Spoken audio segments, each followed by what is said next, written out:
collaborator, Expert35. This is for a better tomorrow and a better today. Let's come together and together we... The biggest thing I run into with self-employed professionals is that they haven't really explored their retirement options enough. There are things like solo 401ks, SEP IRAs that you can set up with someone like me or just on your own as well to really start saving and really start stashing away some money for retirement. I think that that is the biggest thing that I run into for self-employed individuals is to definitely pick up the phone, talk about your options with people. You can really, there are great options for saving for retirement for self-employed professionals. And you're also saying that what if you become self-employed, right? Like that's actually something that is happening more and more, right? We're in Houston, highest number of DBAs filed in the history of the records, which go back, almost 50 years.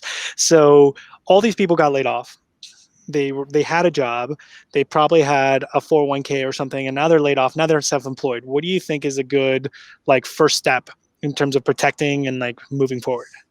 Yeah. So first step, if you do leave a job, we typically recommend a 401k rollover. And that is, you have your 401k with your old employer. Once you leave that company, you're no longer an employee participant. You're a non-employee participant. So usually you'll take on more fees that used to be covered by the company, or it's a little harder to access the account. Right. And they're not throwing into 3 to 6%. So right. So if you do leave a job, I really urge people to consider doing a 401k rollover into an IRA account. And that really, gives you control over your money. The whole world of investments opens up. In a 401k, you'll have 5 to 10 investment options that are mutual funds put together for a group of people headed towards retirement. Maybe retirement isn't your main goal for life. And once you are in that IRA account, the whole world opens up for you of investment options, and you can really tailor it to what you want to accomplish. Obviously, people are asking, what are some of the main reasons for that rollover?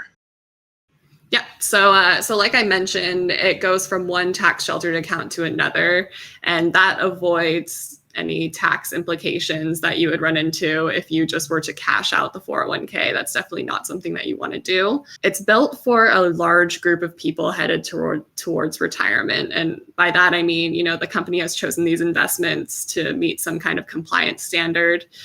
And when you have the money in your own IRA account, you have all of the investment choices that you want on whatever investment platform that you're using at the time.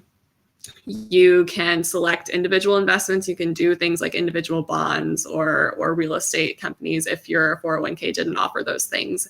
And you can really tailor that account to be for your individual goals and what you're hoping to accomplish over the next few years through your new career. And again, just when you do leave a company, you are considered a non-employee participant, and that comes with additional fees that you're just losing money to, or just difficulty accessing the account.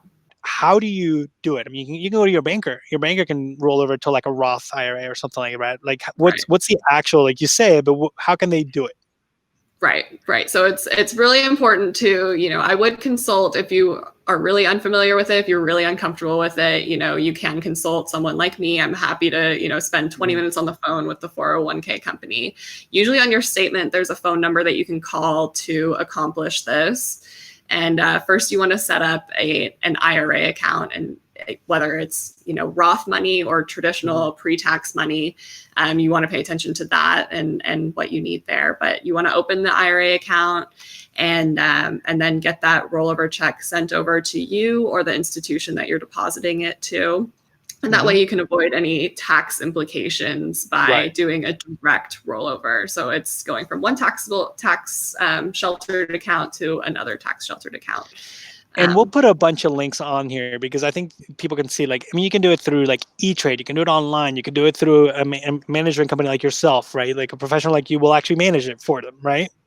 Do you become an agent? Is that can you do it as a one-time deal, or do they have to, would they also have to sign up and be you service their accounts moving forward? Yeah, sometimes if it doesn't make sense to formally engage, we can just set up some milestones, some investment milestones and goals, and make sure that they're on the right track with, and my office's resources are available for people that are referred over to us, and we're happy to help however they can. If they need to call in and, they're confused about something, I'm happy to talk them through, their investment options and what's appropriate for them. Such great advice. So good having you on the show. We'd love to have you back, Jordan. Thank you for joining us today, Jordan. Thank you so much, Gabe. It was so fun. All right. We'll see you soon.